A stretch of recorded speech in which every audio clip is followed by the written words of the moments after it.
The Titanic, one of the most famous ships in history, was a British passenger liner that sank on its maiden voyage in 1912. It was designed by J. Bruce Ismay, chairman of the White Star Line, and built by the Harland and Wolff shipyard in Belfast, Northern Ireland.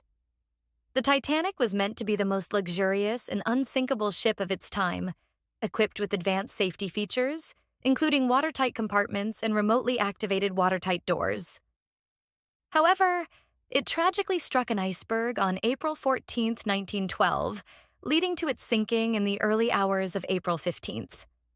The ship was carrying around 2,224 people, including many prominent figures, immigrants bound for the U.S., and a mix of social classes.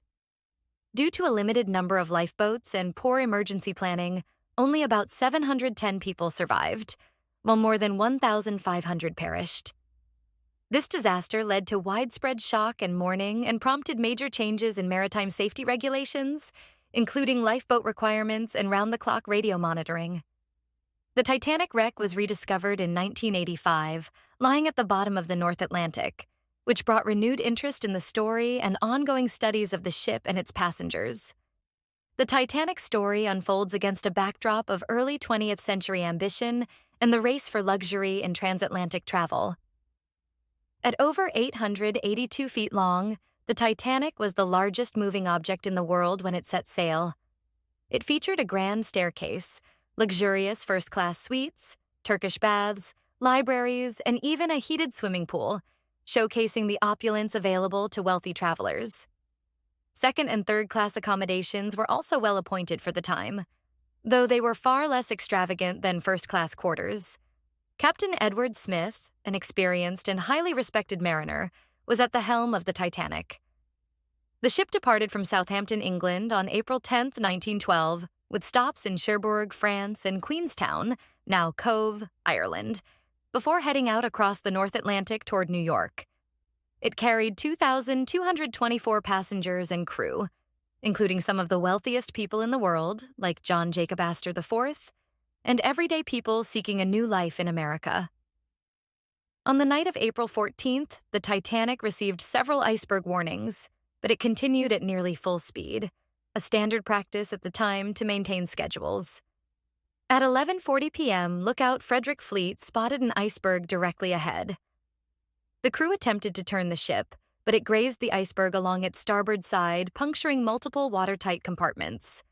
Though the damage seemed moderate at first, the design flaw of interconnected compartments allowed water to spill from one to the next, sinking the Titanic in just under 3 hours. The distress calls, primarily sent out by the ship's Marconi radio operators, Jack Phillips and Harold Bride, eventually reached the Carpathia, a nearby ship, but it was over 3 hours away. Lifeboat evacuation began with first-class women and children being prioritized, while many lifeboats were launched far below their capacity due to chaotic, unorganized procedures. Tragically, many third-class passengers were either trapped or struggled to find the lifeboat deck. When the Carpathia finally arrived, it rescued the 710 survivors, who were brought to New York. The Titanic disaster caused global outrage, sparking major inquiries in the United States and the United Kingdom. New safety protocols, such as lifeboats for all passengers and continuous radio watch, became standard after the tragedy, with the International Convention for the Safety of Life at Sea, SOLAS, established in 1914 to prevent such incidents from occurring again. Since its rediscovery in 1985 by Dr. Robert Ballard and his team, the Titanic wreck has been extensively studied, revealing much about the ship's design, construction, and the conditions that contributed to its sinking. The Titanic continues to captivate people worldwide, symbolizing human ambition and the fragility of life.